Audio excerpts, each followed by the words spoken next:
Oi, gente! Hoje, para mim, é realmente um privilégio estar nesse podcast, nesse episódio, porque nós vamos falar de carreira preta. E eu tô com dois mulherões, que vão falar um pouquinho da sua trajetória profissional, vão falar dos seus desafios e a gente vai bater um papo que vai fazer muito sentido para você. Tô aqui hoje, então, com Carla e Iris. Conheço ambas há mais de 10 anos, todas duas. Acompanho e sou admiradora e fã. Aliás, presidente do fã-clube delas, né? Diga-se de passagem. E vamos bater esse papo super gostoso. Então, meninas, super bem-vindas. Eu tô emocionada hoje. Acho que é o podcast que eu tô mais emocionada. E principalmente por poder dar voz a vocês. E eu acho que é isso que o mundo precisa. Já falando disso, o microfone é aberto, por favor, se apresentem, falem um pouquinho da trajetória de vocês, falem um pouquinho de como vocês chegaram em Goiânia, quem não é de Goiânia, Dona Iris, e Carla depois também fala um pouquinho da trajetória, que eu me lembro tanto de tantas coisas que eu vou incomodando ali na fala dela. Vamos lá, Iris, fique à vontade, sejam bem-vindas. Obrigada. Bom, eu acho que a emoção é toda nossa, né, Carla? Eu, particularmente, tô assim, eu saindo de casa, inclusive, hoje, eu fiquei lembrando, assim, de vários momentos que a gente, né, viveu e você, particularmente, como várias outras pessoas que passaram na minha história, marcaram muito, né? E eu sempre falo por onde eu passo, tem sempre... A Karina é a pessoa que me enxergou, né? Mas... talvez a gente desenrola isso mais pra frente. Então, assim, minha eterna gratidão a você. E, na verdade, eu vou começar de trás pra frente. Que o que eu tava pensando antes de sair de casa era de te perguntar se você tem, de fato, a dimensão do quanto você marca e toca a vida das pessoas. Que se você ainda não teve, eu espero que sim, você é uma mulher esclarecida, extremamente inteligente, a gente imagina que sim. Mas eu preciso reforçar isso. Isso é para pouquíssimas pessoas no mundo, assim. A gente se conhece há 10 anos, e há 10 anos o meu discurso é igual ou mais emocionado por onde eu passo e do que você tocou em mim. De coração. Bom, então eu sou Iris Rosete, tenho 32 anos, sou natural do Maranhão, sou maranhense com muito orgulho, né? E minha história com Goiânia, ela começa quando eu tinha 19 anos, lá em 2009. Uma típica história de nordestina, assim, que não deveria ser comum, né? Não deveria ser dessa forma, mas aconteceu comigo. Fui criada pela minha avó, a ausência dos pais. Minha avó foi uma mulher muito guerreira, criou muitos netos, deve ter criado uns 5, 6, 7, 8, uns 10 netos, assim. Teve a história da minha família que praticamente todos os filhos dela pariam e ela assumia aquela responsabilidade. Iris, ainda tem uma coisa, hein? Líder, mulher, preta e nordestina. Tá tudo isso um combo. Num combo que haja terapia e análise pra gente conseguir enxergar e fazer essa trajetória valer a pena, né? E aí eu vim pra Goiânia porque em algum momento, assim, sempre estudei, sempre fui muito focada. Tem uma coisa muito ali da minha família, apesar de que a minha avó nunca tivemos uma conversa, assim, de sentar, de instrução. Isso faltou no sentido mais de estrutura. Mas de observar os exemplos dela e tanto da minha bisavó, eu entendia que a educação, o estudo era um negócio que ia me tirar daquela realidade. E qual que era a realidade até aquele momento? Nenhuma pessoa da família formada, ninguém tinha cursado uma faculdade, todas as pessoas, a maioria das pessoas ali, a minha mãe, as minhas tias eram empregadas domésticas. E aí eu sempre gostei muito, mas fui entendendo que a realidade era um pouco difícil. Chegado ali nos 19 anos, eu já tinha uns 2 anos que tinha terminado o ensino médio e eu sabia que eu precisava muito fazer uma faculdade para, de fato, dar uma virada naquilo tudo. E aí eu tomei uma decisão de vir para Goiânia, que foi uma decisão meio, meio engraçada, né? Eu vim fugida do Maranhão para cá, literalmente eu fugi, porque eu não avisei ninguém. Eu imaginava que, diante de todo o caos que já existia ali, ia existir uma resistência da minha família, principalmente da minha avó, em que eu viesse. E uma amiga da igreja, frequentava a igreja na época, ela falou, olha, Iris, eu tenho uma irmã que mora em Goiânia e quase todas as pessoas falam muito isso, assim, pro nordestino. É muito bom de emprego lá. Aí eu falei, então eu vou, mas agora nunca tinha trabalhado na vida, né, debaixo da asa da minha avó, sem muitas oportunidades, aquela coisa de cidade muito pequena. Qual que era a sua cidade? Bacabal, Maranhão. Bacabal, que eu sempre volto lá quando eu tenho oportunidade. E aí eu vim e ela falou, olha, eu tenho uma irmã lá e se você quiser ela te dá um abrigo na casa dela. Eu falei, vou. Então eu projetei um plano, sim, articulei tudo, porque eu precisava fugir de lá mesmo, sem avisar ninguém. Vim. E tem uma frase... E você veio fugida mesmo? Fugida, sem avisar ninguém. Da sua avó? Da minha avó, da família. Eu lembro bem da cena, assim, que quando eu acordei bem cedo, vim num ônibus, um ônibus clandestino. Olha o perigo, né? Um ônibus clandestino, porque era o que o dinheiro dava pra pagar na época. E aí eu lembro que eu saí, a última pessoa que eu vi na porta foi o meu avô, que carinhosamente eu chamava de vovô. E ele tava na porta, ele acordava bem cedinho. Então eu lembro que eu dei tchau pra ele, aquele foi o tchau, assim, praticamente a despedida da família inteira. E foi porque eu só voltei lá depois de 4 anos. Uau. Infelizmente, meu avô já tinha falecido, ele faleceu meses depois que eu tinha chegado aqui em Goiânia, menos um pouco de 1 ano. E eu pensava, né, meu Deus, tô indo, como é que eu vou fazer agora? Mas dentro do ônibus, no trajeto, eu lembro de que a gente passando por um caminho assim, bem de muitas árvores, enfim. E eu fui sentada do lado da janela e eu pensava assim, tem uma frase que eu nunca esqueci, eu repito ela muito para um amigo meu, o Rodrigo, e ele fala que repete muito para a vida dele também. Eu olhei para aquele horizonte assim e eu pensei assim, eu só tenho uma alternativa agora, dá certo. Uau.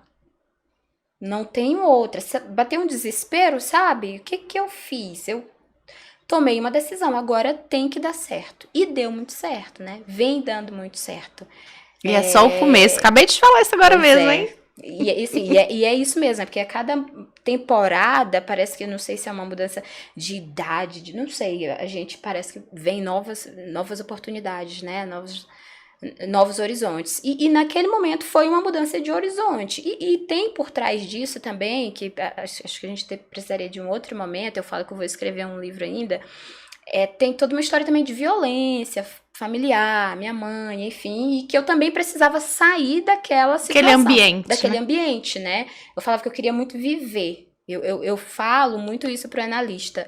Eu falava pro analista, porque eu vivi numa condição de violência em que era muito conviver com a morte de perto, sabe? Porque era muito louco, era conviver com a morte. E diante dessas situações de violência, eu falava assim, eu preciso viver. Eu vou viver, eu não vou morrer. E aí também fugir foi um renascimento de tudo aquilo. E vim pra Goiânia, morei numa casa com 11 pessoas. E assim, imagina uma pessoa totalmente... É muito louco olhar pra Iris de hoje, pra Iris de antes. Não tinha medo de pegar um ônibus, sabe? Não sabia ir no supermercado fazer... Era muito bizarro quando eu olho hoje. Como é que eu vivia daquele jeito, né? Como que era aquela realidade? E aí vim, morei numa casa com as pessoas, essa pessoa me recebeu. Eu costumo dizer que eu comi o pão que o diabo não quis amassar. Não foi o que ele amassou, foi o que ele não quis amassar.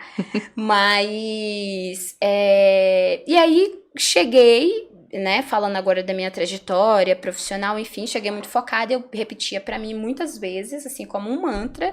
Eu lembro deitada lá naquele pedacinho de cama, às vezes num colchão no chão, que me deram pra deitar.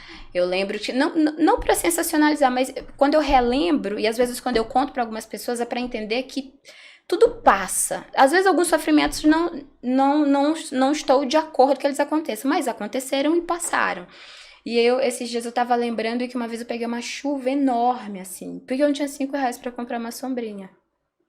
Que eu passei muito frio, eu falo, nunca mais, mas também acho que quase toda nordestina, pelo menos das pessoas que convivem comigo. A gente fala muito, nunca mais fez um frio em Goiânia, como na época do ano que eu cheguei.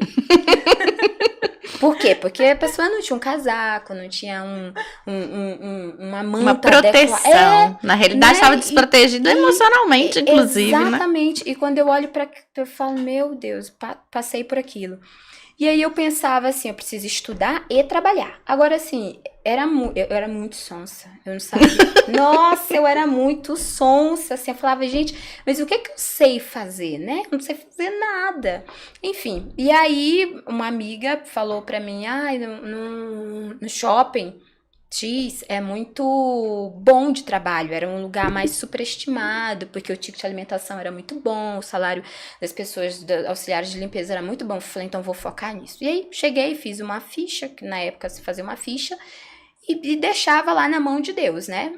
Mas nesse meio tempo eu trabalhei 15 dias no McDonald's, e eu gosto de contar essa história, tá? Independente, eu acho que de fé ou não, tem um negócio de luz, de energia, deve ter alguma coisa.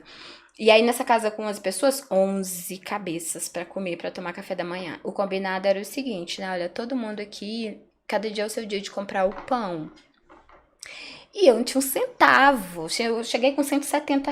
Ele voou, assim, nos primeiros dias, né? Procurando emprego, enfim.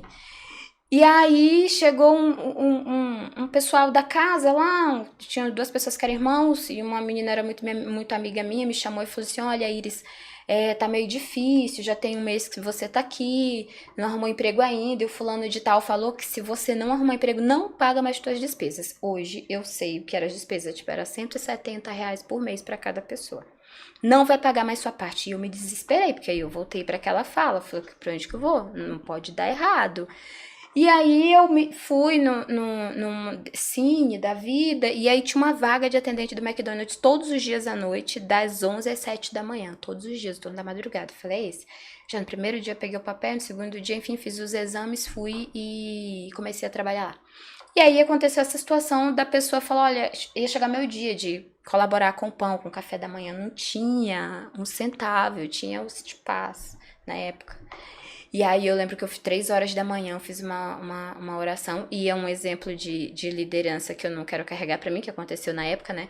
Eu lembro que acho que eu tava cansada, não tinha habilidade, enfim, esperando a menina terminar com o material de limpeza, 3 horas da manhã, chovendo, uma chuva torrencial.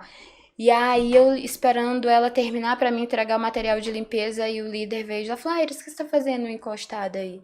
Eu falei assim, tô esperando a menina pra me passar. Ele falou, aqui quando você não tem o que fazer, você inventa.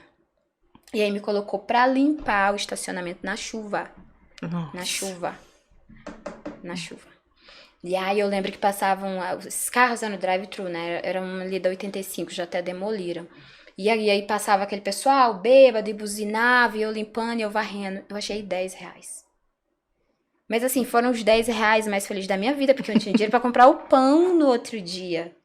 E eu lembro que eu chorei, eu falei, meu Deus, eu não tô roubando, o senhor sabe, né? Eu achei esses R$ 10, é o que vai salvar a minha vida pra ficar mais uns dias nessa casa. E aí nessa noite, nessa madrugada, lá debaixo da chuva, e é muito bom falar, porque acho que tudo que eu sou hoje, naquele dia, assim, eu conversei com Deus, com o universo, eu falei, olha, se alguém estiver me ouvindo, eu não sei, eu não tenho habilidade, eu não tenho experiência, mas eu vim pra cá pra isso e me ajuda, né? Eu falei assim, como se eu estivesse falando com você, Carla. Eu falei assim, olha, se tem uma coisa boa em mim, eu sei falar, eu tenho boa comunicação e eu não tenho boa aparência. Aí a gente vai falar mais na frente sobre essa coisa da mulher preta. Eu não tinha boa aparência pro mercado, e eu ouvi isso depois já, né, conseguindo alcançar alguns cargos, degraus. Né? Degraus.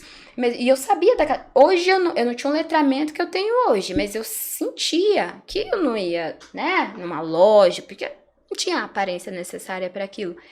E aí eu falei, mas eu preciso, assim, eu sei falar bem, eu sei me comunicar, me ajuda, Deus. E no dia seguinte, esse shopping que eu tinha feito a minha inscrição, eu não tinha celular, eu deixei o celular de recado, a menina da casa falou, olha, o shopping te ligou e falou para você ir lá fazer uma entrevista. Escutaram sua oração, hein? E eu fui, fiz essa entrevista e comecei nesse shopping como auxiliar de limpeza e conservação. E tem um negócio que é muito importante quando a gente fala de carreira, Karina e Carla, que cada degrau que eu alcanço hoje, por exemplo, os planos que eu te contei, as ligações que eu recebi hoje para possíveis projetos futuros, é a mesma emoção que eu sinto como quando naquele dia eu recebi aquela ligação para ser auxiliar de limpeza. É porque você está sendo validada. né? E quando a gente é validado, todo mundo merece ser validado, gente. E quando a gente é validado, você fala, uau, né? Consegui, ou meus objetivos estão sendo alcançados, ou tô trabalhando e estão me validando. Como isso é necessário, né? Isso pra mim... E tô aprendendo agora com você falando, porque isso pra mim eu sempre me questiono, eu falo, cara, é a mesma sensação do novo, de que agora vai dar certo um projeto novo. E sabe o que é mais lindo nisso, Iris? É a sua capacidade de comemorar, de se emocionar, de falar assim, tá dando certo, sabe? Eu sinto que isso é bom. Sim. Então, assim, que bom. Eu fico feliz por você. E aí eu fui para uma entrevista e fiquei já como auxiliar de limpeza, pracista, e foi muito engraçado porque esses dias eu tava falando também com o pessoal de uma consultoria, esses dias atrás, e eu lembro que mesmo, acho que eu tinha algum feeling ali já. Eu entendi, eu falei, apareceu essa oportunidade, agora eu preciso... Eu sempre olhei para aquela oportunidade com a capacidade de esperar, mas olhando o que tinha depois, sabe? É um negócio de estou aqui, mas sei o que eu posso alcançar depois. E eu falava, então, eu vou entrar nessa empresa e ir lá e vai ter muita coisa legal que pode acontecer na minha carreira. E eu fui para a entrevista e a vaga era para ser banheirista, né? Mas eu lembro que eu já tinha ido visitar algumas vezes e eu imaginei que as meninas da praça tinham mais visibilidade, porque os clientes enxergavam mais. Na minha cabeça, tinham mais visibilidade pra tudo. E eu lembro que na entrevista ela falou, olha, é pro banheiro. Eu falei, olha, mas tô super feliz, quero demais, preciso trabalhar, contei um pouco da minha vida pra ela. Mas se você tivesse uma de pracista, ela falou, por quê? Eu falei, não, porque eu preciso trabalhar muito minha comunicação. Preciso trabalhar minha comunicação. Eu acho que estando na praça, né, eu vou conseguir desenvolver essa habilidade. Ela, olha, não tenho vaga, Iris e tal. Mas e falei a verdade, eu lembro que eu voltei aflita. Eu falei, nossa, não vão mais me aceitar, será que eu rejeitei? Quando eu cheguei em casa, ela já tinha ligado. Camila Kobayashi, uma querida. Posso falar esse nome com muita gratidão, porque foi uma pessoa que fez um processo seletivo assim, meu Deus, ela era estagiária. Hoje ela é uma psicóloga formada, acompanho ela nas redes. E aí ela tinha ligado nesse telefone de recado pra avisar, olha, avisa pra Iris que surgiu uma vaga aqui do nada pra praça de alimentação, então a vaga é dela. Nossa, mas eu fiquei maluca. E aí comecei a trabalhar como auxiliar de limpeza, e aí qual que era o próximo passo? Precisava fazer uma faculdade, né?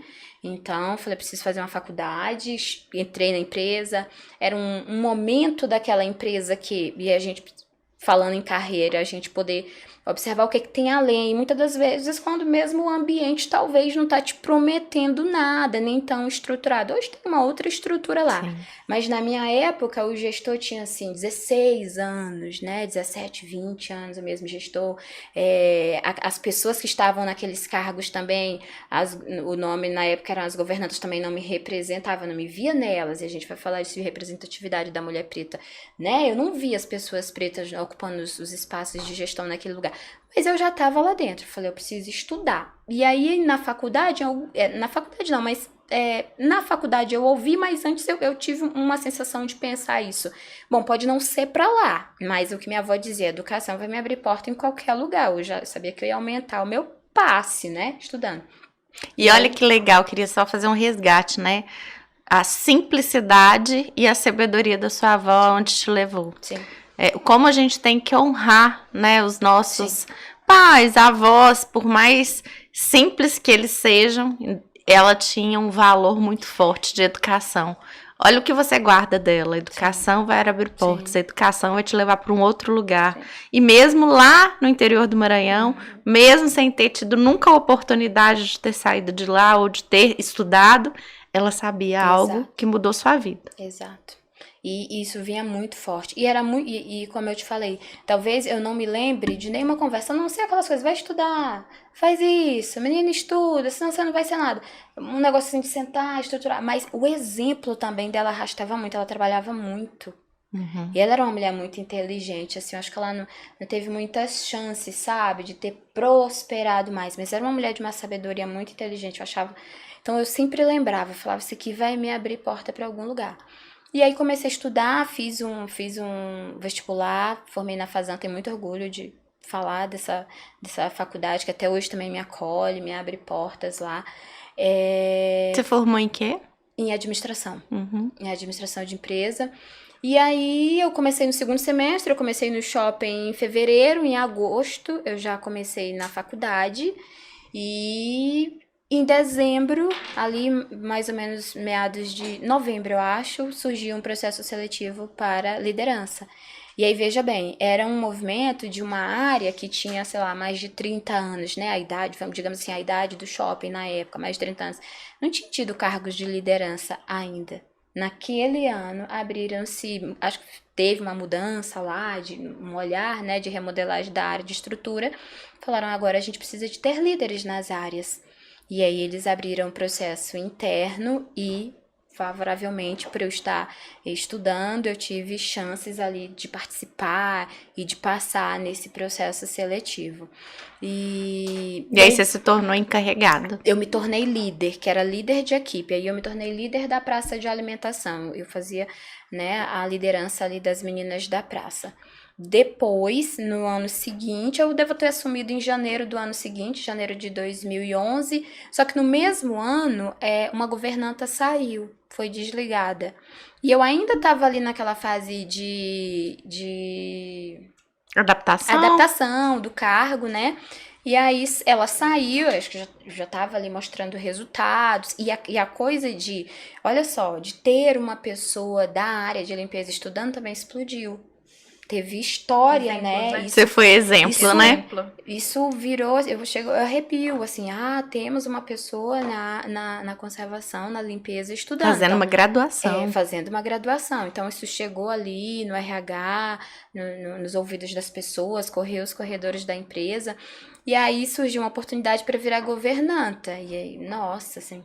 Eu lembro quando aí ela foi demitida, me chamaram para uma conversa. Falaram: olha, Iris, a gente quer muito que seja você, porque você está estudando, tem a capacidade para assumir, enfim. E aí eu acabei nem assumindo em nível de carteira, enfim, a liderança, né? Eu já pulei para o cargo de governanta. E aí foi uma bela de uma caminhada, fiquei como governanta e estudando, né? E fiquei como governanta ali, já tinha mais ou menos uns 3 anos e meio. E aí veio de novo um incômodo. E passando tudo que precisava passar dentro daquele cargo de aprendizagem, enfim, desenvolvimento. Mas aí chegou um momento em que eu comecei também a me questionar. E aí também tinha meu gestor, tinha muito tempo naquela função. Eu falei, isso aqui não vai mudar. O que eu quero pra mim? O que eu quero mais? E na faculdade chega uma hora também que a gente começa a enxergar muito, né? Ouvir dos professores, eu ouvia muito de, olha, vocês precisam saber o que vocês querem pra carreira agora, enquanto vocês estão aqui estudando, enfim. E aí eu comecei a me incomodar. Falei, bom, o que eu quero, né? E eu acho que você nunca ouviu essa história, você vai ouvir de primeira mão agora. Eu conto essa história, contei domingo numa roda de conversa. Pra onde eu vou? Essa história faz parte, esse pedaço. E aí eu fazia esse questionamento, eu falei, bom, pra onde que eu vou? E tinha muito aquela coisa de você ser da conservação e você ser da ADM da empresa. Tinha muito isso, né?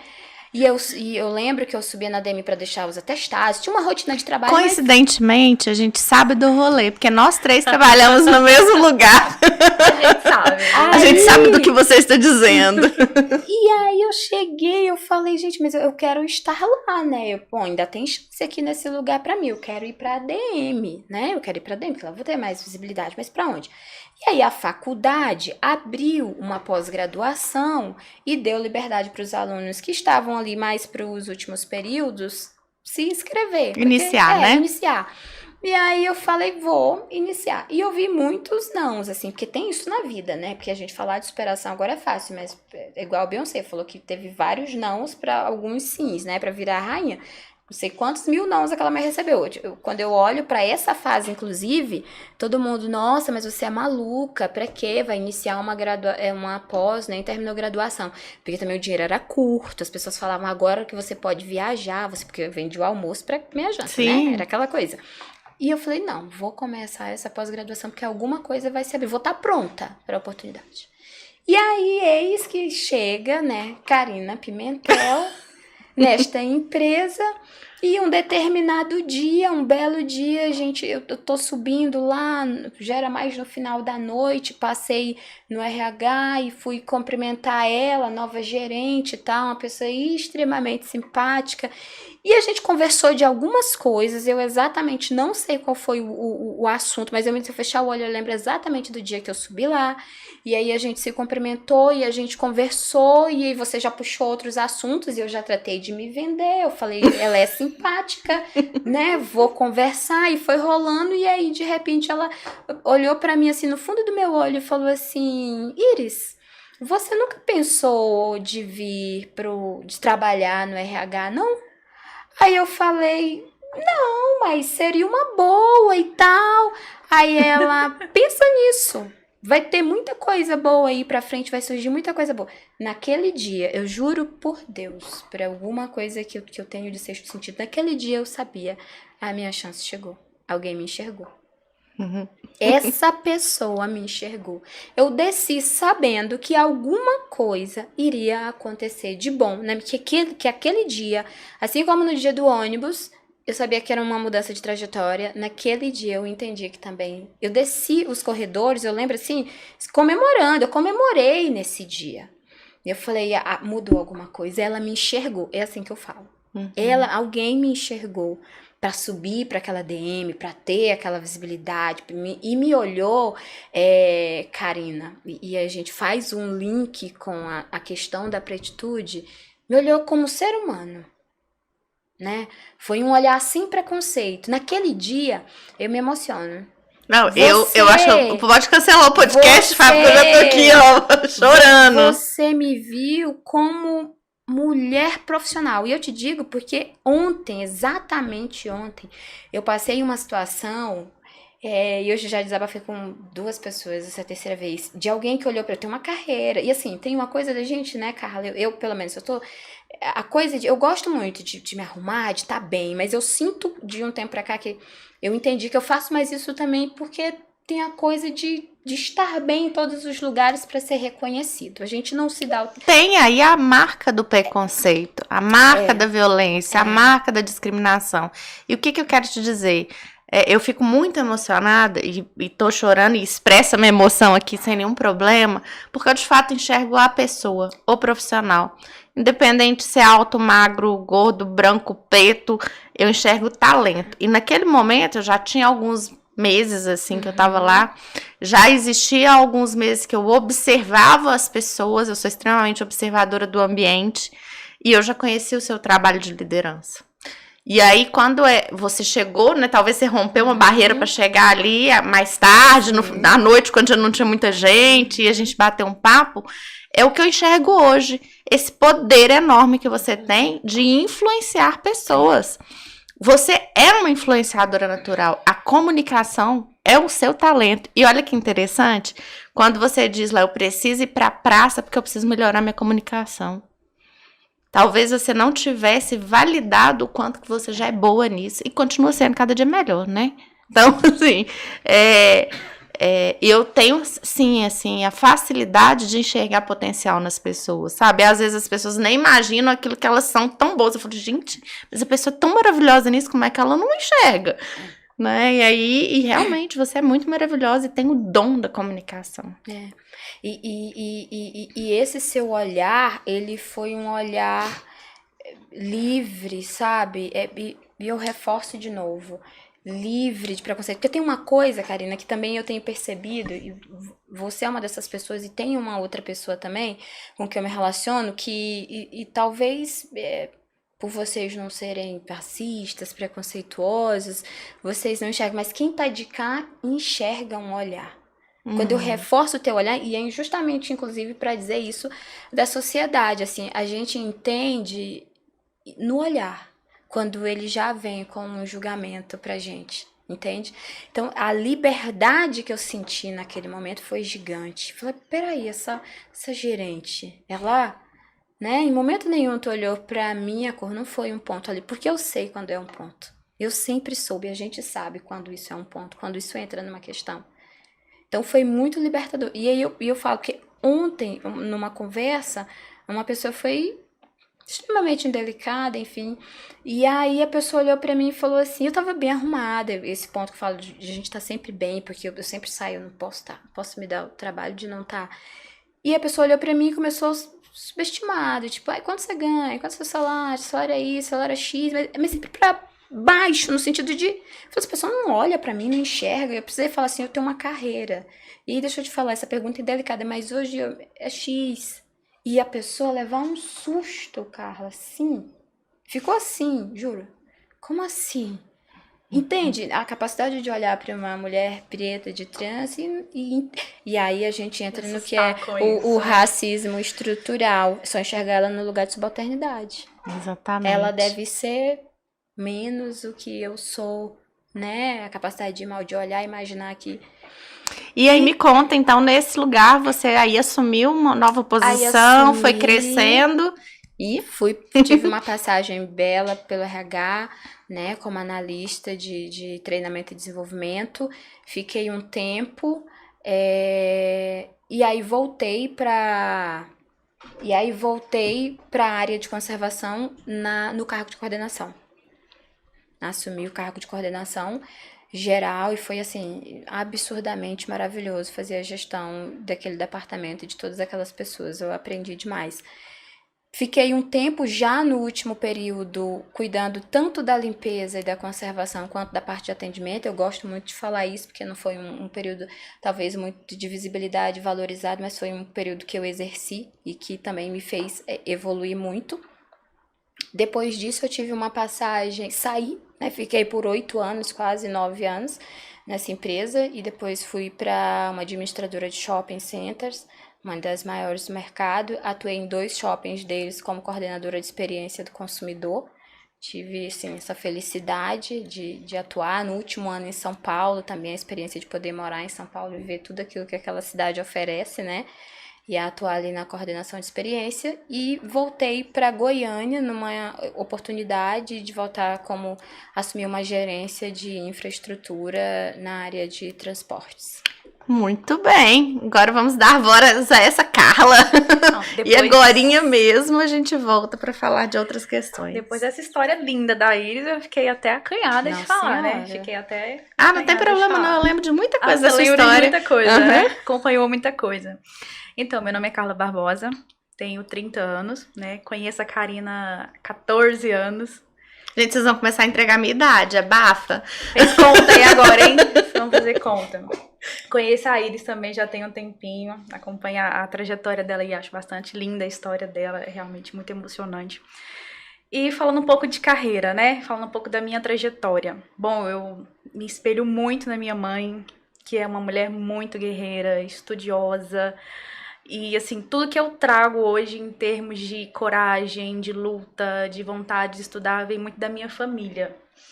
Então, assim, meus pais não tiveram a oportunidade que eu tive de estudar, mas a minha mãe sempre buscou isso também. Então, assim como eu, ela foi atrás de um ProUni, ela foi atrás de bolsas. Eu acho que quando a gente não tem muita oportunidade, a gente vai atrás de bolsa, né?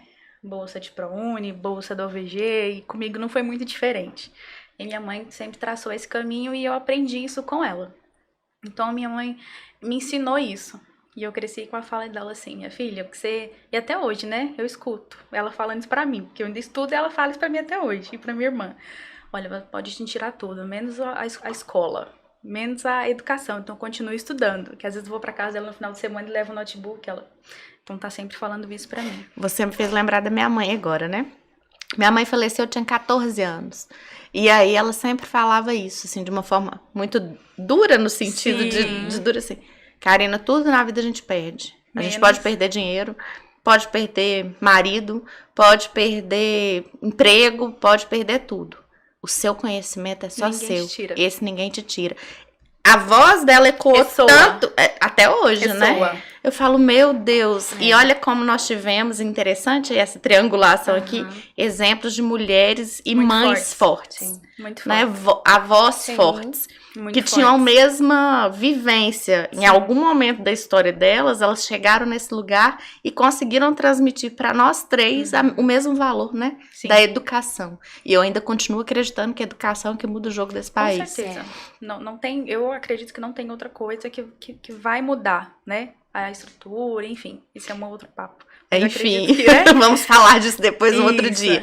Mas aí, nesse exemplo dessa mulher forte que é sua mãe... Meu pai não diferente também, assim, meu pai já não estudou tanto, mas também de uma inteligência diferente, né? Mas muito inteligente, sempre muito me incentivando, minha filha, não desiste, tô aqui com você... me incentivando muito a não desistir do meu sonho. E continua sempre me incentivando, sabe? Ele me admira muito, eu acho isso muito bonito na minha estrutura familiar. E aí... Gente, e cozinha super bem. É verdade. É verdade. Então, sempre tive uma estrutura familiar que me apoiou muito nos meus estudos, na minha carreira profissional. E isso sempre me deu muita força. Mas não fez das coisas muito fáceis, né, Karina? A gente precisa desbravar algumas coisas. E você, como a Iris, também foi a primeira pessoa a se graduar na sua família, não foi? Sim, a minha mãe começou a faculdade de pedagogia por uma bolsa do ProUni. Daí ela trancou, por causa da minha mãe. Aí ela voltou depois por um tempo, e aí depois a gente... mas eu falo na família como um todo, sim. Avós, primos, sim, você foi a primeira pessoa a se graduar na sua família. Sim, e aí é uma história bem bacana, eu também acho que você não sabe dessa história. Foi assim, eu escolhi, vou começar do começo, né? Como que eu comecei tudo? Preciso trabalhar, mãe, 14 anos. Não, minha filha, você tá muito nova, não tá na hora. Fiz um curso lá no Senac da Vila Canaã, na área de alimentos, não encontrei nada que, era a minha cara.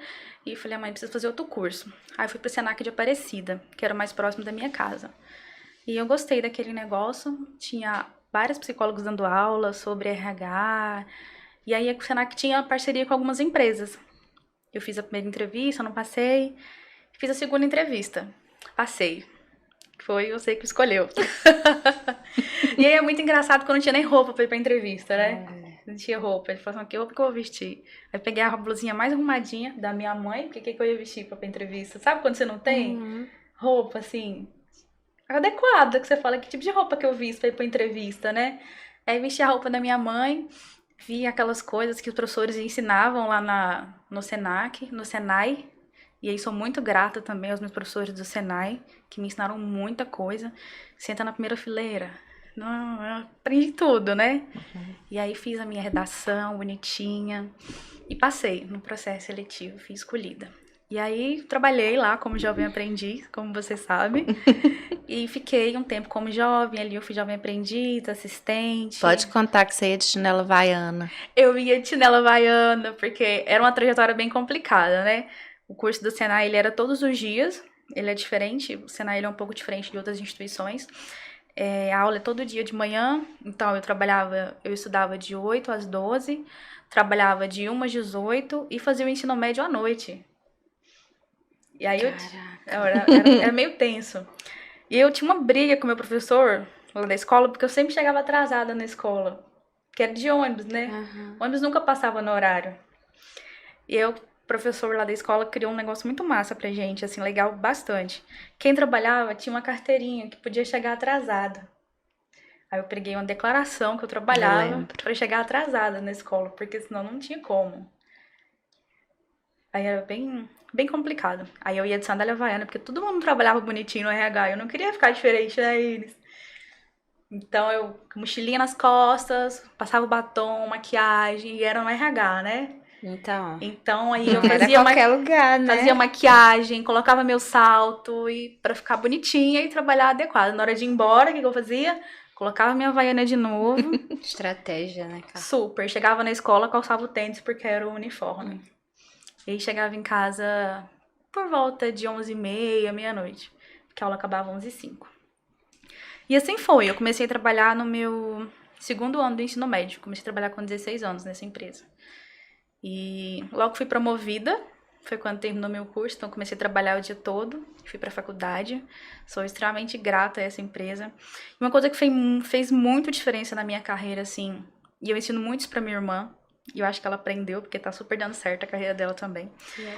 Eu sempre estou em um cargo olhando o cargo da frente, sabe? Como assim? Eu sou um jovem aprendiz, eu não quero me comportar como jovem aprendiz. E às vezes as pessoas falam assim, nossa, eu vou fazer além, eu vou receber como um jovem aprendiz e fazer o trabalho de outras pessoas? Sim, você vai. Você vai se interessar, vai querer aprender. Não é querer tomar o lugar do outro. É se propor a aprender, a fazer coisas diferentes, se colocar à disposição. Então isso fez uma diferença, assim, enorme na minha carreira. Essa empresa em que eu passei por pessoas maravilhosas, você estava lá, Karina, e outras pessoas muito boas estavam lá, e aqui eu tomo a liberdade de falar o nome delas, porque foram pessoas que contribuíram muito com a minha carreira, como a Alissa Kellen, que participou desse processo, a Dalila, a Renata Falco, a Érica, a Rúbia, o Gilmar, o Thiago, enfim, todos tanta estavam gente boa, ali, né? Então, assim, foi a primeira equipe de RH que me ensinou, e me ensinou todos os dias, porque hoje eu tenho a liberdade de, quando eu preciso, mando mensagem para qualquer um deles, falo, ei, me ajuda todos aqui. Profissionais de mercado e super competentes. Então, fui formada por gigantes, né? Fui formada por gigantes que estão sempre aí no mercado, e foi muito bom para mim. Então, comecei ali, né? De lá saí analista. Eu falo que lá foi realmente o Dream Team. De fato. A gente tem uns posts que chegam às vezes no Facebook e sempre era isso, Dream Team, né? Verdade. Bom, mas aí, tendo a Karina como líder, eu despertei um pouco desse meu senso crítico, né? E eu acho que alguns dos meus outros líderes já falaram isso pra você, né? Muito crítica, eu sendo muito humana. E isso, às vezes, no mercado de trabalho, às vezes, estando no RH, é um pouco ruim, porque as empresas não estão preparadas para isso. Né? E também a gente vai falar disso lá na frente. Mas deixa eu voltar aqui para minha carreira.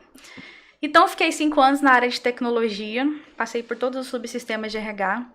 Nesse meio tempo, ingressei na faculdade de psicologia. Estava cercada de psicólogos, falei, é esse negócio que Não, eu quero. senhora, você fez assistência social primeiro, aí você mudou no meio do caminho. É essa história que eu ia contar que você não sabe. O que aconteceu? Era final de ano, e aí eu falei, quero fazer psicologia, né? Eu não tenho dinheiro para fazer psicologia, porque eu não consegui bolsa. Né? E é um curso, era e continua sendo um curso caro. Na época não tinha tantas faculdades igual hoje tem muitas faculdades. Também vou entregar a minha idade, né? Que eu já tenho um tempinho de formada. Já entreguei, né? 30 anos. Então, eu peguei meu 13º, juntei e tal, e fiz a matrícula. Muito inteligente, pensei, 13º só tem uma vez, né? Vou fazer pra pagar depois. Não vai dar, né? Aí eu falei pra minha mãe, mãe, agora? Não vou fazer. Aí eu falei, minha filha, não vai dar, né? Eu falei, não, mãe, não vai dar. Mas eu não queria parar de estudar, Karina. E eu não podia parar de estudar. Mas eu tinha certeza que eu não queria serviço social. Mas eu não podia parar de estudar também. Sim, eu lembro. Aí foi bem ruim, mas fui lá na Católica, onde eu me graduei. E tranquei minha faculdade de psicologia sem começar. Só com a matrícula. Tranquei a faculdade e fiz vestibular social pra serviço social. Fiz 1 semestre e meio.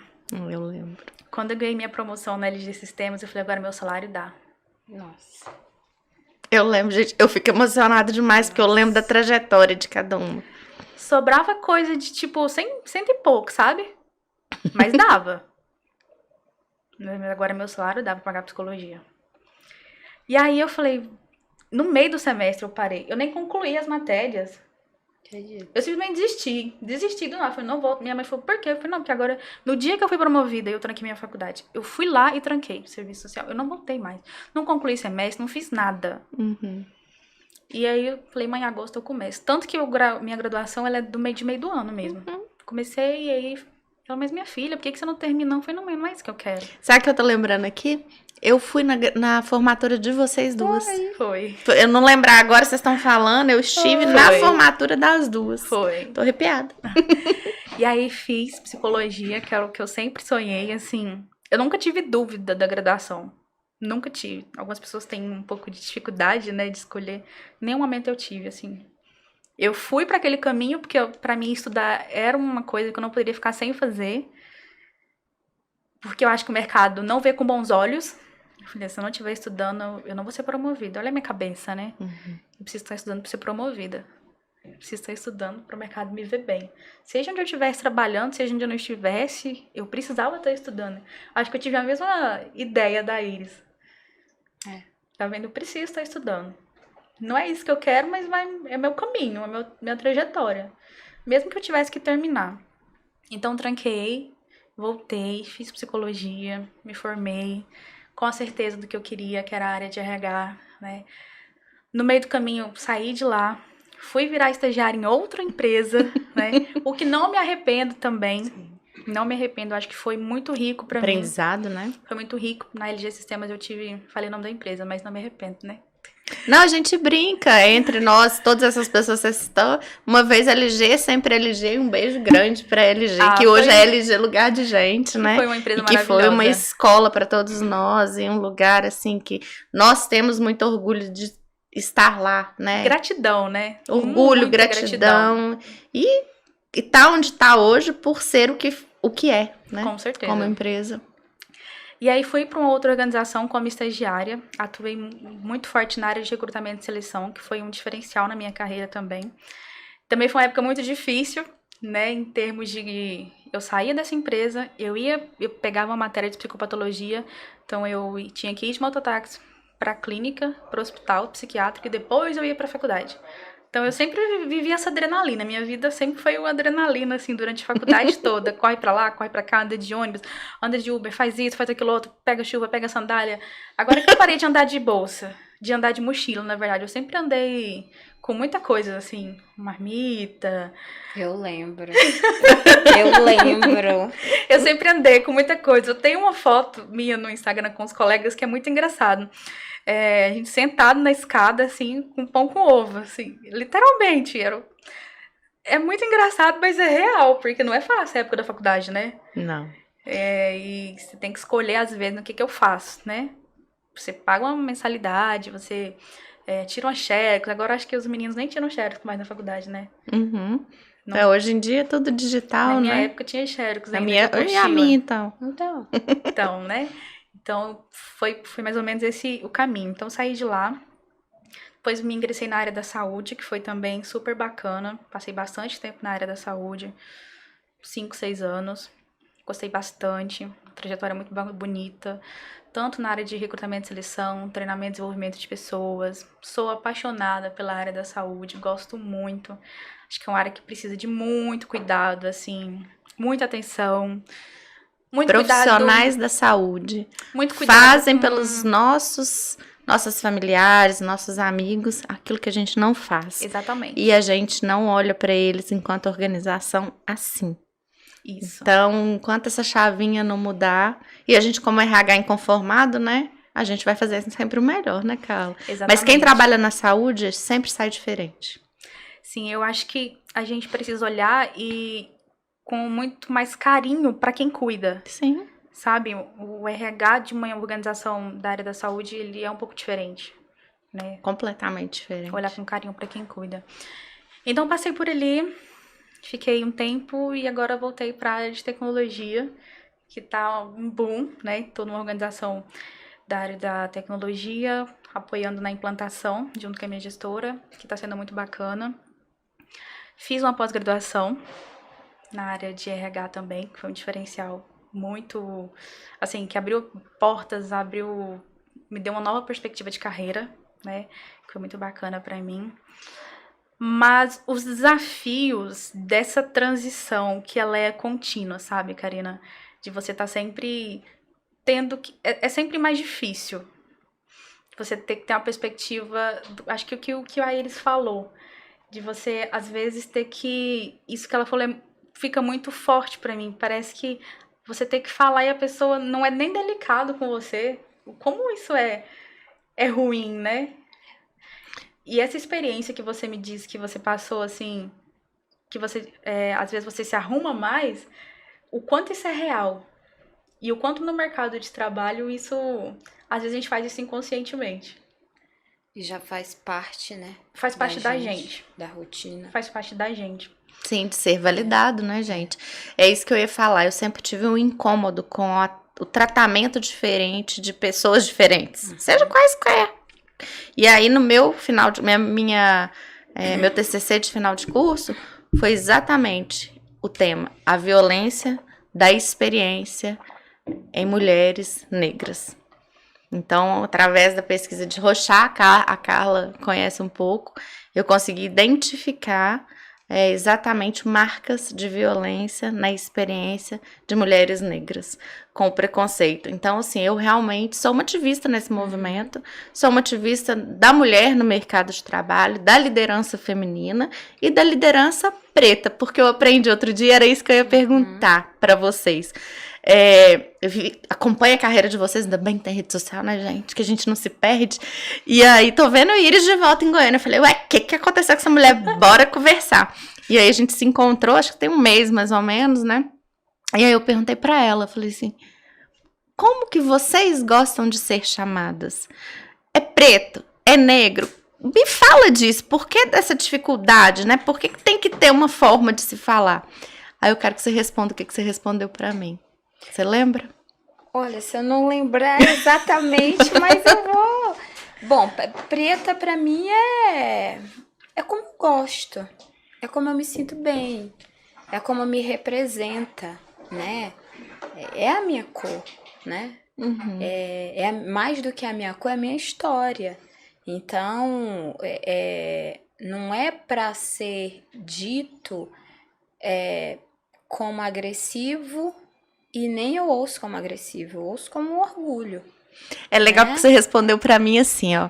Eu falei, qual que é a diferença de eu falar uma mulher negra ou uma mulher preta? Aí você falou assim, isso é a diferença, é você perguntar como ela gosta de ser chamada.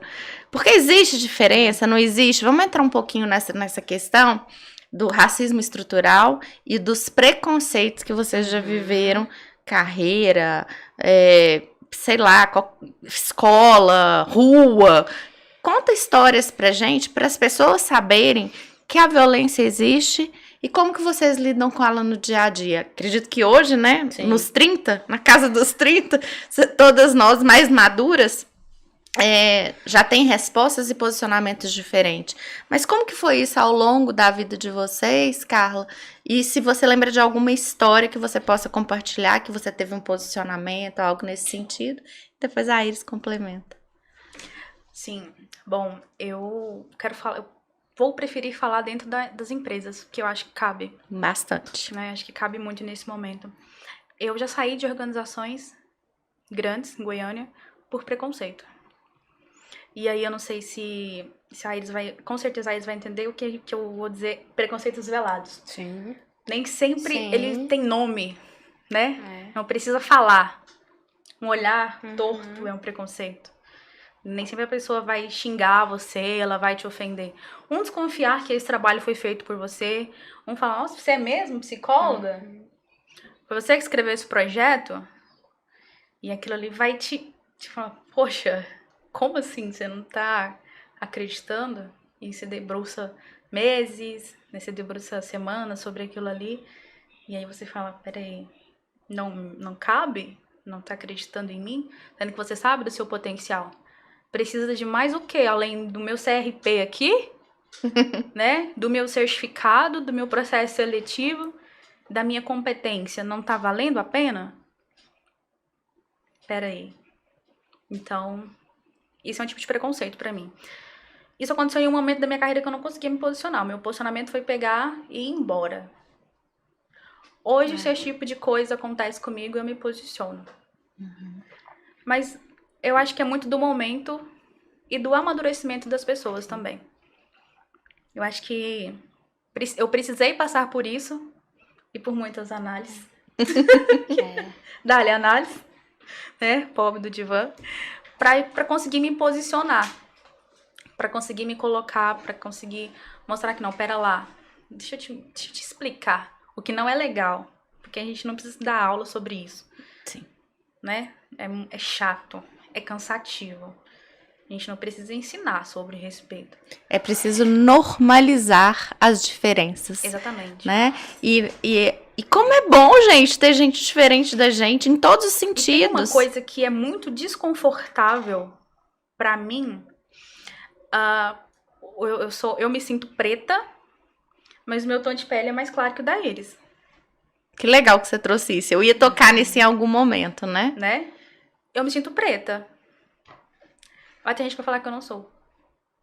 Entendi. E o preto de tom de pele mais claro tem mais privilégios. Tem, Iris? Me conta menos isso. Atacado. É muito engraçado você perguntar isso, e de 15 dias pra cá, eu fiz até um post no LinkedIn esses dias, e algumas pessoas até me questionaram depois, e eu falei lá, e quando você falou que violências vocês já passaram, eu já passei em todas as esferas, eu consigo anotar aqui todas. E aí eu fui pensar onde que isso começou, né? Eu sofri muita violência na escola. E eu escrevi lá, eu falei, nunca foi brincadeira, nunca foi chacota, sempre foi violência. A maior das violências, inclusive se eu tiver oportunidade, como eu quero me projetar para a sociedade, como um objeto de mudança um dia, um projeto com as escolas. Porque as crianças não nascem racistas, as pessoas, os adultos são, né? Racistas. Então eu, preta de pele retinta, não tem pra onde fugir, né? Minha família toda preta, na escola era um inferno, Karina, porque os amigos, as outras crianças, e aí eu tenho relatos de algumas dessas crianças que os pais eram racistas, tá? Que eu conhecia, porque agora, assim, você vai lembrando, né, das coisas que aconteciam. Eu usava trança, né? Meu cabelo Crespo. E aí minha avó fazia trança pra facilitar. Entrançava, mas não era essa trança aqui. Trança no couro. Trança mesmo, né? Você amarrava com retalho. E aí o primeiro dia de aula era um inferno, porque eu era a neguinha do codó. Eu fui a vida inteira a neguinha do codó da escola. E eles pegavam nas minhas tranças e gritavam na escola inteira. Eu lembro exatamente de um dia na 6ª série, primeiro dia de aula, a escola Elisa Monteiro, fechada. E é aquele monte de aluno na porta, com os cadernos novos na mão esperando. E aquilo pra mim, assim, era um inferno, eu podia morrer. E o quanto de risco, né? Você podia morrer, cometer um suicídio, não sei, porque eu era tão abalada com aquilo tudo, falava, um inferno vai começar. Pra mim era assim. E aí, assim, professores ausentes fechavam os olhos para aquelas situações. Aquilo acontecia na sala de aula. Meu nome não era Iris, era Neguinha do Codó. Eu lembro que sempre foi violência. A infância inteira, a adolescência inteira foi esse inferno. Na rua, na sala. Eu lembro de um vizinho, ele tinha 2 filhas loiras. Morava na mesma rua da casa da minha avó que eu vivia a vida inteira. 2 filhas loiras, brancas. E a gente criança, amigas do mesmo círculo ali. E um dia a gente brincando, pô, a gente caiu. Não sei quem derrubou quem. Caímos as 2, ela chorou. Eu lembro exatamente do dia que ele foi lá no chão e pegou ela e falou assim, pode bater nela, filha. Bate nessa neguinha, bate. Eu lembro disso. Criança, hein? Criança. E aí o mais engraçado é porque, Karina, eu não sei a Carla, a minha descoberta com as questões racial não é desde quando eu nasci. Na minha família não se falava. Existia uma proteção da porta para dentro. Nunca ouvi minha avó falar que existia racismo, que a vida era... Eu passava aquilo na escola, eu passava aquilo na rua, mas em casa isso não era conversado. Então eu vivia entre 2 mundos. Era bonito ser preto, era bom ser preto, era ótimo, era feliz quando eu estava com os meus, mas... Quando eu saí, eu entendia que tinha um universo paralelo. Não, porque minha avó não tinha um letramento, porque talvez na época dela, tudo era que a gente tá vivendo um boom agora da gente conseguir se defender, né? Porque as pessoas falam de mimimi, eu digo que é uma geração no momento que a gente tá conseguindo se defender, falar. Não tinha rede social. Eu não cheguei em casa e falei, vó, o fulano falou isso. Sabe por quê? Porque a vizinha da frente não chamava meu tio pelo nome dele de Junho, ela chamava ele de Neguinho. E aí é uma conversa mais pra frente. Iris, mas não é pra ofender. Mas a pessoa tem um nome. E de onde isso vem de forma geracional? Vem pra diminuir a pessoa. Não inventaram a palavra neguinho pra valorizar, inventaram pra diminuir. Foram reproduzindo isso até hoje. E ele tem um nome. Né? E aí essa violência vem desde a infância, beleza, mas aí eu fui entendendo aquilo. Quando eu cheguei em Goiânia, eu lembro que na faculdade veio um boom das pessoas, porque aquela sala, veio uma realidade, aquela sala assim, primeiro dia de aula, 30, 40 pessoas e eu a única preta. Se eu estiver exagerando, devia ter 2, 3. Não tinha professor preto. E aquilo foi começando a entender. Onde eu trabalhava, os pretos só estavam na limpeza. Mas, e eu posso te falar claramente, em algum momento na faculdade eu comecei a ser bombardeada por alguns colegas, né? Para falar do assunto. E eu falei, eu repeti para mim em casa, eu falei, eu não vou tocar nisso, porque eu não posso. Eu precisava trabalhar, estudar e focar, e eu dizia assim, eu não tenho tempo para mexer nessa questão, porque ela é dolorida. Quanto mais consciência eu tenho, mais eu sofro. É um sofrimento diferente, porque hoje eu pago terapia, eu pago análise, eu vou para outros escritores, eu me inspiro em outras histórias, mas é dolorido olhar para essa situação. E aí, Karina, Carla, eu enxergava, mas eu falei assim, eu não vou parar pra falar nisso. Eu vi os movimentos e tal, fiquei caladinha, falava, não, as pessoas falavam, eu não entrava, e sendo preta retinta. E aí, onde que uma outra violência aconteceu? Com o meu cabelo, começou com as minhas tranças. Eu a abandonei, e eu posso falar isso com muita clareza. Por muito tempo eu fiquei até, mas eu falo, não falo, e eu entendi que é a minha história, é a minha verdade. Eu a abandonei um trabalho numa empresa que eu amava, que eu amo, que eu tenho muita gratidão, por conta de uma violência racista, com meu cabelo. Várias outras questões, claro, mas essa foi que me desestruturou.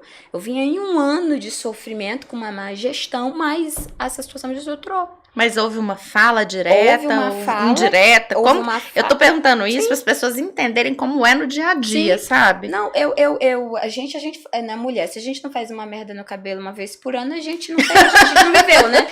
Aí eu alisei meu cabelo, ele caiu. E eu, fui pra... Já era a segunda vez. Olha só, que eu gosto muito. E aí, só, desculpe, o alisar o cabelo já também Sim, é um sintoma do preconceito, né? Eu tenho que me manter aqui no padrão. Ali na adolescência, o meu sonho, dos 12 anos, desde criança, eu brincava. Esses dias uma prima minha tava aqui, e a gente lembrando como a gente brincava. A gente colocava camiseta...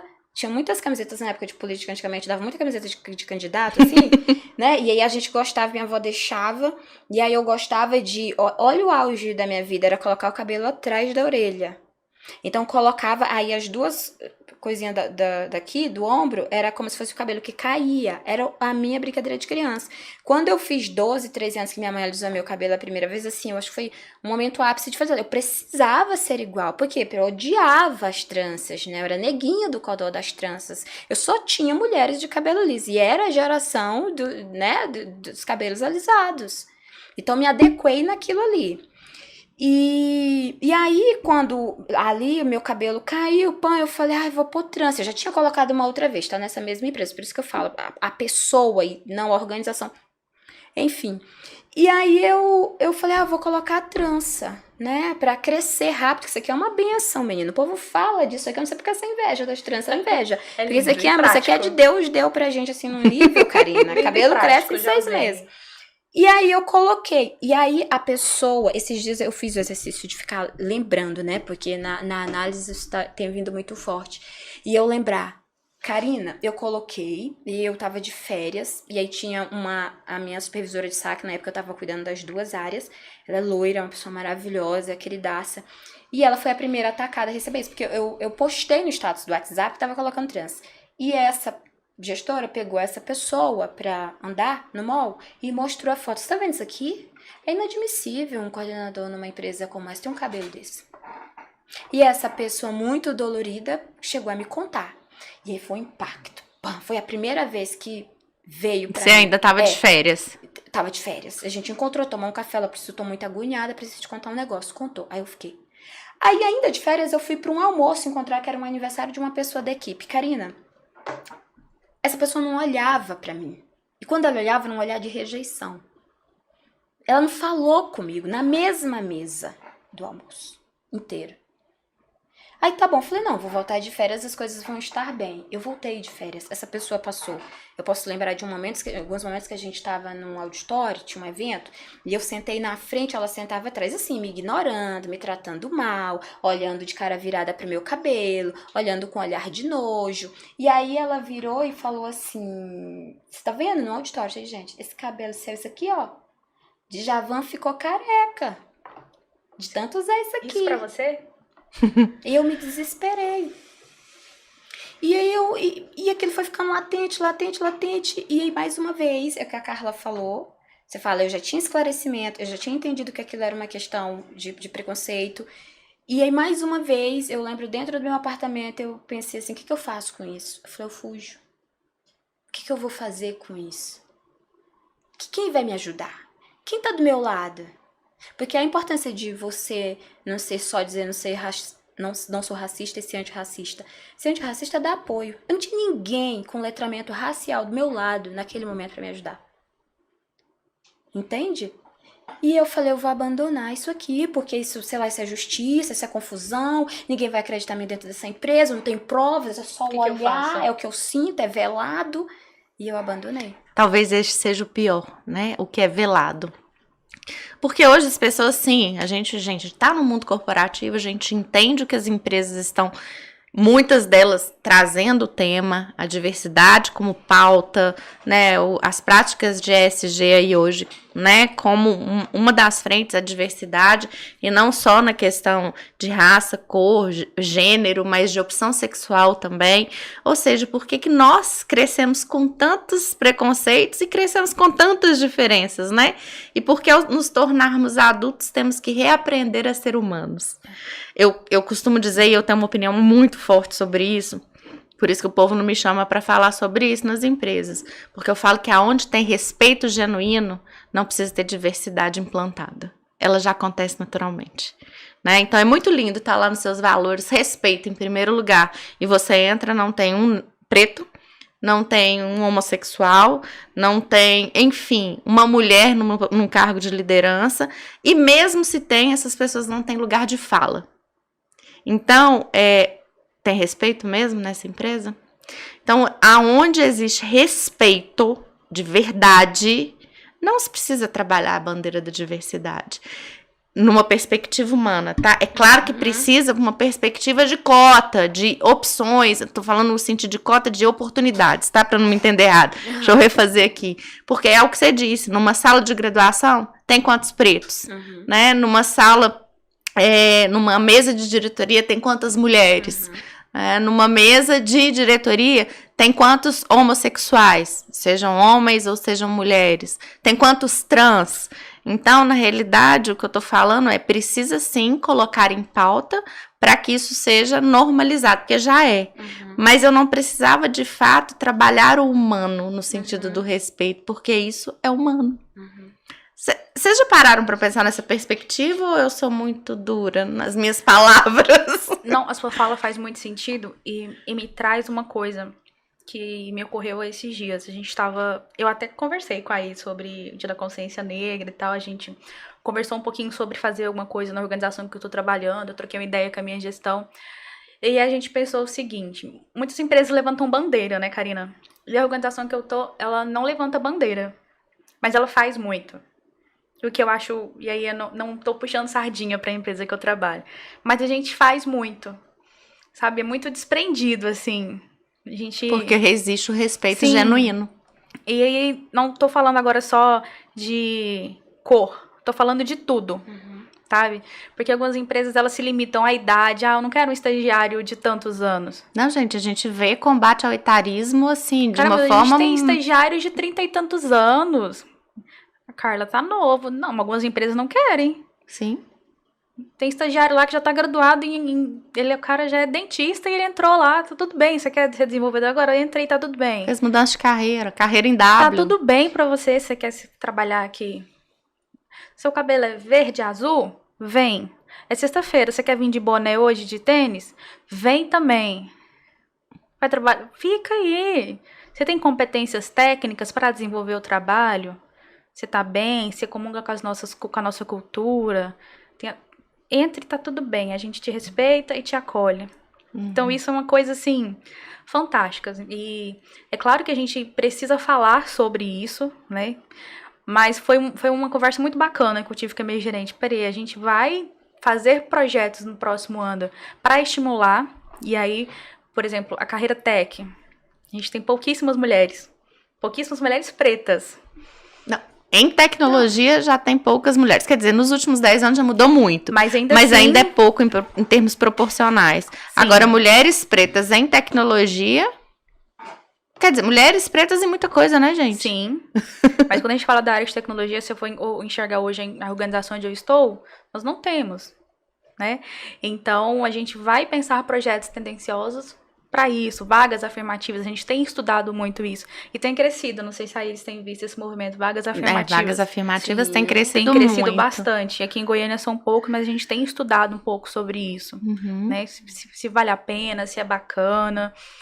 eu acho que vagas sim. afirmativas, para quem não conhece, são vagas específicas destinadas para uma diversidade específica. Ou seja, eu tenho vaga afirmativa para mulher preta, né? Ou vaga afirmativa para pessoa com deficiência. E aí a vaga está escrita, é uma vaga afirmativa, porque eu só vou contratar pessoas com este perfil. Então, algumas empresas estão trabalhando até as suas práticas aí de employer branding, né? Trabalhando as questões afirmativas, porque é importante também para o mercado, de novo, normalizar, né? Exatamente. Mas o que eu quero falar é o seguinte, maravilhoso ter o employer brand, maravilhoso levantar a bandeira. Ter isso, né? Não precisava ter isso, mas mesmo que tenha, o respeito dentro da empresa tem que ser genuíno, entende? O difícil é quando você tem todo isso feito, mas internamente ainda se precisa discutir diversidade. E aí eu queria te perguntar, Fábio, você vai ter que esperar mais um pouquinho, esse podcast vai dar o que... Não tem jeito, ele tá lá pra mim, tá, gente? E ele, toda vez ele sai aqui, né? Ele fica rindo pra mim, hoje você vai ter que esperar. Sextou, bebê. Diferente? Iris, me conta então deste projeto, como que tá sendo... Acho que 15 dias atrás eu vi, né, que você... Sim. Acho que já tinha isso no seu coração, esse desejo. Acho que na realidade, Iris, você tem um chamado. E você tá negando ele tem um tempão. Agora ele veio, então, por favor, se abra para esse momento, porque o mundo precisa de você. Precisa da sua história, da história de vocês. É porque ela fez esse caminhar agora nesses últimos 15 dias, e em 15 dias a vida dela já tem um monte de possibilidades. Então, me fala um pouquinho desse chamado, me fala um pouquinho desse novo posicionamento de trabalho, e porque tá vendo como as demandas vieram muito rápido? Por que você acha que tá acontecendo isso? Esse chamado, Karina, ele vem, e assim, vem de enxergar do ciclo, né? Que bom que eu tenho uma rede de apoio muito boa, bons amigos, que eu acho que até falo, acho que as pessoas enxergam mais em mim, acreditam mais em mim do que eu. E aí, há um tempo, as pessoas vinham muito falando isso da minha comunicação, acho que você podia se posicionar, se colocar, falar alguma coisa, né, nas redes. Mas, o ano passado, eu tive a iniciativa numa empresa, que era, eu também tenho liberdade de falar, né, que foi na BR Malls, pela primeira vez consegui falar sobre racismo, né, no dia 20, eles abriram as portas, eu consegui falar para vários outros shoppings de forma online, e veio ainda mais o reforço do meio, do contexto. Iris, você precisa falar, e também depois de tantas situações, né, porque quando você fala assim, Karina, da violência, eu quero transformar tudo isso que eu passei e passo em alguma forma de aprendizado, e para mim, principalmente, para as meninas, jovens, mulheres pretas como eu, e é um negócio muito ligado à autoestima, porque as violências não param, e eu, né, passei várias, assim, de dedo na cara, de gestor, de você não é nada aqui, e eu saber que aquilo era só comigo, porque eu era a única pessoa preta daquele lugar, aquela violência foi só comigo. Enfim, então o que você faz com tudo isso? Não é romântico, eu não quero vender um romantismo aqui em cima de um sofrimento, mas eu quero dizer que eu preciso pegar isso tudo que tá acontecendo e transformar em voz. Eu quero ser voz de transformação. Né? Eu quero que outras mulheres pretas, pessoas pretas, enxerguem na minha trajetória de carreira, né? De sucesso, de conquista, e também que não se calem, porque não é legal a história minha e da Carla dizer, a gente se calou. Né? É brigar pelo letramento racial nas empresas, sim, na sociedade. Porque você falou, o que é o letramento racial? É a habilidade de conhecer as relações raciais, né? De conhecer esse universo, de mergulhar nesse universo. Quando você diz pra mim, Iris, é preto ou é negro? É a possibilidade de alguém te dizer, Karina, é como Eu gosto. Eu gosto. É você dizer, Iris, por que não pode chamar criado mudo? Por que não pode... E aí você entender que é porque, historicamente, essas palavras foram criadas para diminuir uma pessoa preta. É levar para a sociedade que fala, por que cota, para que talvez vagas afirmativas? Para que ela entenda que o racismo estrutural lá atrás, quando alguém assinou uma lei, Karina, colocou as pessoas pretas à margem, não deu possibilidades. E isso vem de forma natural, e esse natural, ele é ridículo, se repetindo. Sim. Né? É isso o letramento. É para que... Sabe por quê, Karina? E aí eu vou te dizer claramente... Aí é Iris, não é de Jamila, não é Silvia, ninguém, não é que eu leio nos livros. É Iris, é o que eu falo assim, gente, isso é uma coisa minha. Porque esse poder tá na mão de vocês, de pessoas brancas. Porque vocês são ouvidas, Karina. Porque vocês têm voz. Se eu puder alcançar uma pessoa branca com consciência racial, aí é que mora o sucesso do negócio. Sabe por quê? Porque eu posso falar a mesma coisa que você falar, você tem mais credibilidade. Essa é a sociedade hoje. Então eu preciso que a Karina não seja racista. Que a Karina entenda a necessidade. Que a Karina enxergue essa realidade. Sabe por quê? Porque nós somos a maioria da população declarada. O problema mora aí. Por que, Iris? Porque nós somos maioria. A gente é mais de 51, 52, já vi pesquisa de 54% da população brasileira é preta. Mas sabe onde que está a maioria de nós nos números? Sempre em negatividade. A maioria da população carcerária, os que são mais mortos pela polícia, os que estão menos ingressos na faculdade. Então, se eu tô lá, Karina, eu quero ser voz. É pra isso que eu tô tentando colocar a vergonha de lado, né? E falar, porque eu acho que isso transforma. É muito bom, depois que eu saí dos lugares das pessoas, Iris, isso me transformou. Eu conversei com uma menina, o nome dela é Juliana Ciâncio, uma garota maravilhosa, branca, do olho verde, na empresa que eu trabalhei. E um dia a gente ficou até um pouco mais tarde, e eu acho que eu não tive ainda a possibilidade de falar isso pra ela. Espero que ela veja esse podcast. Marca ela. Ela ficou um dia, a gente ficou um dia até tarde conversando, ela e meu gerente na época. Ela me fez tantas perguntas. E ela foi tão assim, Iris, eu queria saber.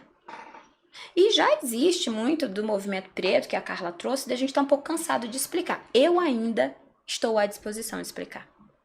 Porque tem internet, tem livro, tem literatura, tem tudo hoje, coisa, né? Eu ainda estou à disposição de explicar. E a Juliana perguntou tanta coisa, ela falou, minha melhor amiga, Iris, uma das minhas melhores amigas é preta, eu tô sem jeito, eu não sei como... E ali a gente desenrolou e conversou, e depois foi uma das minhas maiores apoiadoras. Iris, fala, seu jeito de falar transforma. Porque eu acho que vai ser através da forma, da educação, do conhecimento e do letramento que vai promover uma transformação de uma sociedade melhor. Então eu te provoco, viu? Esse podcast é seu. Quantas pessoas pretas que você quiser trazer aqui para dar voz a isso, traga. Você sabe que eu combato isso genuinamente e esse espaço é seu, aliás, de vocês, né? Como ela tá com essas palestras e etc e tal, e abriu essa possibilidade, o espaço é seu, porque a gente precisa, de fato, falar isso pro mundo, falar isso pro brasileiro, falar isso pras empresas e trazer voz para vocês, porque, gente, o que eu acho pior e que me comove na história é o racismo velado, né? É o que não é exposto. Eu passei uma situação agora, recentemente, deve ter uns 20 dias num cliente. Eu não estava lá, mas quando eu cheguei, a pessoa do RH me trouxe uma situação de racismo de um funcionário que foi abastecer um carro.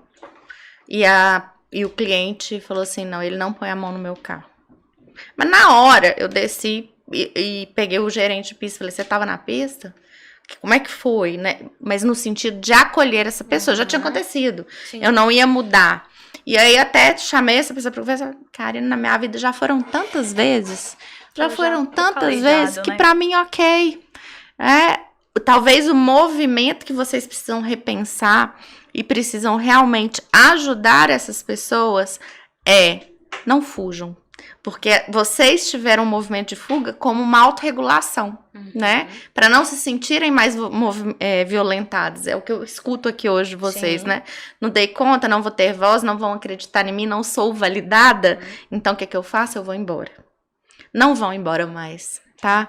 Fiquem, façam desse movimento um movimento de vocês pro mundo com amor, sabe?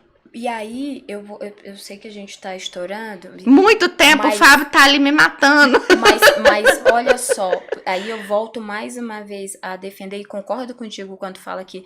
E concordo muito quando você fala que tem que existir o respeito. E dias atrás, numa conversa com uma possível proposta para um programa de letramento, eu perguntei para a pessoa, falei, as pessoas da autodireção, falo do dono, está envolvido nisso? Precisa descer dele. Dentro de uma empresa, precisa começar lá. Tem que comprar, porque o resto é exemplo, né? O restante é o exemplo que vai descendo, é a enxurrada, é a energia que vai descendo. O dono, os gerentes, os diretores, todo mundo tem que estar consciente. E naturalmente no processo de letramento numa empresa, que eu penso, que eu falei pra ela, as pessoas racistas elas serão extinguidas do processo. Eu vi isso acontecer já numa empresa. Quando você começa a movimentar aquelas pessoas, naturalmente é um processo. Beleza. E aí por que tem que ter um processo de letramento? Sabe por quê, Karina? Eu, já com muito conhecimento, aguentei mais de 1 ano e meio um movimento de assédio e eu sei claramente que era racial porque eu tinha conta para pagar. Por que será que essa empresa estava preparada se eu falasse? Porque a gente tem uma vida por trás, né? Eu falava, e aí? E agora? Como é que eu fico? A gente tá socialmente refém dessa situação. E uma das coisas que me faz, assim, ficar bem em compaixão com pessoas pretas é esse lugar de fala. E se eu falar, eu vou ser ouvido? Normalmente hoje é interpretar, não é mimimi, né? É só uma brincadeirinha, não é um preconceito. Da mesma forma, gente, como eu falo como mulher, né? Exatamente. E aí a gente se posiciona, não, mas ela é mulher. Então, assim, existem camadas de preconceito que a gente precisa ir normalizando, a gente precisa ter força, né? Ter muita análise, né? E se posicionar. E sem dúvida nenhuma, o movimento em organização, ele é top-down, ele não é bottom-up. Não adianta eu ter uma base inteira antirracista ou anti qualquer coisa que seja importante para os valores daquela empresa, se em cima isso não acontece. Então, nunca é bottom-up, é sempre top-down o movimento. Como o movimento também da inovação, que é algo que eu toco, ele também tem que ser top-down. Então, muitas coisas dependem de decisores. E quando eu consigo dar voz a esses decisores, a gente muda o jogo. Quanto esses decisores, e aí eu falo para vocês empresários, estão de fato preocupados ou querendo mudar este cenário que a gente tem hoje dentro das empresas no Brasil. O quanto isso ecoa no seu dia a dia como compaixão pelas pessoas que entregam os resultados, às vezes muito melhores do que pessoas brancas. Então eu deixo essa reflexão aqui e peço como a gente podia ficar aqui horas, né, gente? Mas vocês vão ter que voltar, prometem? Eu queria que vocês deixassem um recadinho final mesmo, cada uma, aquilo que sentir no coração, o que possa trazer alguma esperança para mulheres pretas, líderes. E eu já encerro aqui a minha fala falando o quanto de orgulho eu sinto de vocês.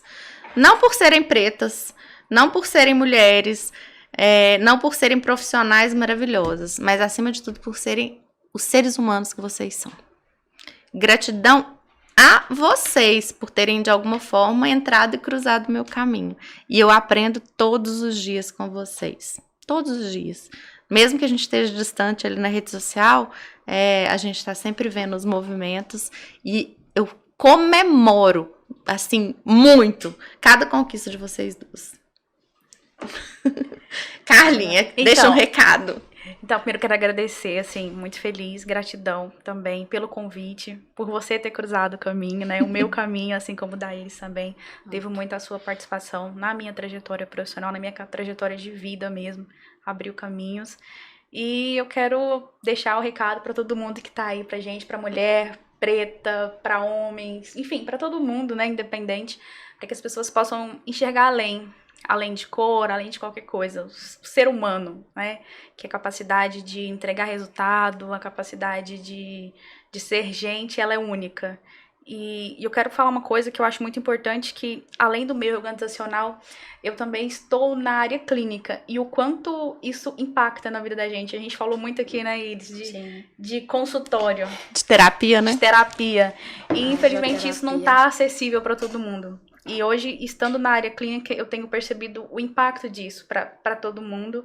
E tenho algumas pacientes pretas e o quanto isso é pesado, é sofrido, é dolorido. Então, o cuidado que a gente precisa ter com todo ser humano. Todavia, sobre esse assunto que a gente está falando agora. Então, fica aí o nosso recado, né, para que todo mundo esteja antirracista. E ser antirracista não é só não ser racista, é se pronunciar, é estar ali e ajudando a ser voz no meio. E eu acho que o recado da Iris foi até pra mim também, quando eu disse que eu tô um pouco cansada. E às vezes tô mesmo, Iris, quando a pessoa faz, como que é? E assim, às vezes a gente fica cansado mesmo. Então deixa eu pegar esse gancho. Porque é uma frase que eu falo muito, em muitos momentos, né? Inclusive tem lá no meu Instagram eu falando sobre isso. Se tiver cansado, e aí eu tô falando pra você agora, né? Descanse, não desista. Porque muitas vezes a gente pega o cansaço e fala, eu não aguento mais, eu vou desistir. Não, respira, se autorregula e volta. Né? E volta mais forte. Então, descansa, tá cansada? Então você tá precisando de um tempo pra você. Se respeita, descansa, mas volta mais forte. E não desiste, tá? Sua voz é importante hoje e será amanhã também, e depois. Então esse é o recado. Muito obrigada. Bom, assim, quero te agradecer imensamente pela oportunidade. Espero que essa não seja a primeira nem a última, né? Eu confesso que olhando esse espaço aqui, eu acho que tem muita coisa que a gente pode falar. Tem muita coisa que a gente nem perpassou aqui, né? A gente precisa falar sobre a solidão da mulher preta, a gente precisa falar sobre colorismo, a gente precisa falar... A gente precisa falar de uma coisa que veio no meu coração várias vezes, gente, a sexualidade da mulher preta. Sim. Porque há um lugar em que ela é colocada, há um lugar em que que há um estigma, e de novo, como eu estudei sobre isso, a violência aparece muitas vezes por aí, tá? Então, eu preciso que vocês voltem pra gente falar sobre isso. Tem muita coisa pra gente falar mesmo, e que bom, assim, e parabéns por abrir esse espaço. E a todas as pessoas aí, nesse momento, que abrem esse espaço, né? O meu apelo, na verdade, a essas pessoas que tiverem acesso a esse podcast, aos empresários, enfim, às empresas, é que abram esse espaço, né? A gente só tá pedindo para que vocês entendam essa causa, né? Essa causa histórica. Que o nosso país foi formado na base de uma escravidão de corpos pretos. Então, isso é muito sério. Então, só despertem para isso. Tem muita gente sofrendo, morrendo, e isso é desumano. No meu olhar, isso é desumano. E eu termino com uma reflexão para as pessoas brancas que estiverem assistindo. Não são racistas, porque dificilmente eu quero dizer eu sou racista, né? É um tom de pele, né? Não sei, independente de quem estiver vendo, de religião, credo ou qualquer coisa, eu acredito muito que alguém determinou, falou, vai Iris, desce, e vai preta. Foi nenhuma escolha da Iris, né? De repente, se eu tivesse uma visão do mundo e pudesse dizer assim, não, olha, Senhor, eu não vou preta, porque tem vezes que eu me revolto, assim, com Deus. Falou, Senhor, mas era pra passar tudo isso, assim, não dava pra aliviar, cara. Eu tinha olhado e eu ia dizer claramente, não vou preta não, querido, passa pra outra geração aí. Então a gente só veio, né? E por que essa maldade? Um ódio que mata, né? Um ódio que mata, que coloca pro lado. E que mais, assim, eu como mulher preta retinta, a gente não vai desistir. Porque não é fácil, mas desistir a gente não vai. Uau! E eu agradeço vocês mais uma vez. Esse episódio foi maravilhoso. E o que eu quero deixar de reflexão aqui pra gente no final é que o pré-conceito ou um pré-julgamento te tira a oportunidade de conhecer pessoas maravilhosas, pessoas incríveis e, além disso, te afasta da sua dignidade humana. Pensa sobre isso e até o próximo episódio.